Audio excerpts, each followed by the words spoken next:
Hello बच्चों। यहाँ question में लिखा है solid cylinder of mass m is kept balance on fixed incline plane of angle 37 with the help of thread fastens to its jacket. Jacket मतलब इसके surface पे लगा हुआ है। The cylinder does not slip. In what direction should the thread be pulled to minimize the force required to hold the cylinder and what is its magnitude. Clear है? तो ध्यान से देखिएगा। सबसे पहले मैं यहीं पे छोटा सा पार्ट बना दे रहा हूं। देखो यहां लग जाएगा एफएस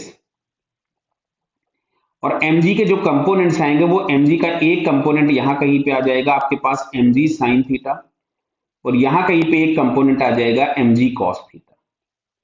क्लियर है? नॉर्मल रिएक्शन सरफेस के परपेंडिकुलर कहीं यहां लग जाएगा। अब सुनो, अच्छा इसको मान लेते हैं हम लोग किसी एंगल पे भी लगा देते हैं f को। मैं डायग्राम अलग बना दूं क्या आपके लिए? चलिए मैं अलग बनाता हूं बड़ा डायग्राम। बहुत छोटा है वो डायग्राम, तो समझने में हम लोगों को आसानी रहेगी। तो यहाँ पे चलिए मैंने सबसे पहले आपके लिए बनाया सिलेंडर का क्रॉस सेक्शन, ये ऐसा। क्लियर? चलिए अब यहां से हम लोग बना रहे हैं इसमें इंक्लाइन प्लेन।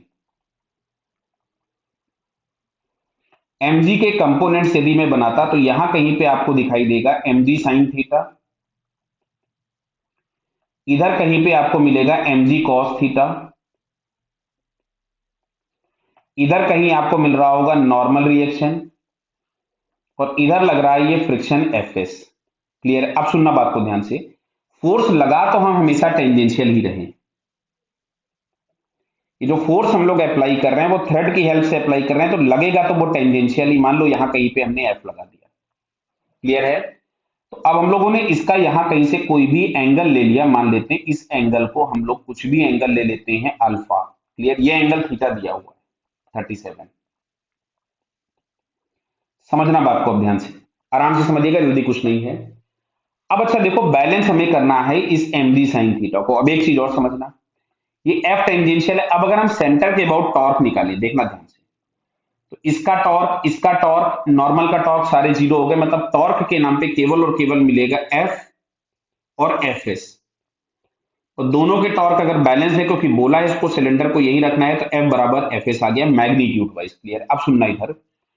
अब अगर हम इधर की तरफ में देखेंगे, मान लो हम अल्फा एंगल खुद भी लगा देते हैं, तो ये यहाँ पे कंपोनेंट मिलेगा एफ कॉस अल्फा, और बैलेंस करना है हम लोगों को mg साइन थीटा को। तो अच्छा बताइए एफ की मिनिमम वैल्यू कब होगी? जब कॉस अल्फा मैक्सिमम हो जाए। तो कॉस अल्फा मैक्सिमम कब होगा? 1। कितना होगा? 1। और वो कब होगा? जब अल्फा की वैल्यू 0 हो जाए। यानी ये जो फोर्स हम लोग लगा रहे होंगे वो फोर्स हम लोग एफ इस तरह से लगा रहे होंगे, जो मैंने ब्लू कलर से बना दिया। This is the final application of force. अब अगर हम अप द इंक्लाइन देखें, तो अप द इंक्लाइन लगने वाला ये एक स्टैटिक फ्रिक्शन है और एक ये एफ है, दोनों ऊपर लग रहे हैं और दोनों मिलकर mg साइन थीटा को बैलेंस कर रहे हैं। यहां से हमारे पास आ रहा है F plus F S is equals to mg sine theta, और f और fs बराबर हैं। तो 2f is equals to mg into 3/5, 37 था। तो f इज इक्वल्स टू हमारे पास यहां से आ जाएगा 3mg/10।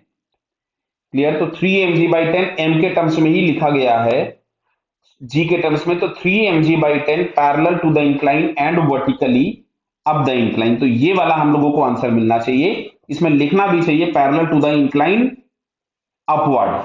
क्लियर है?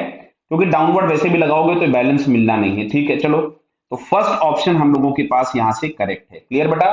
Okay, all the best.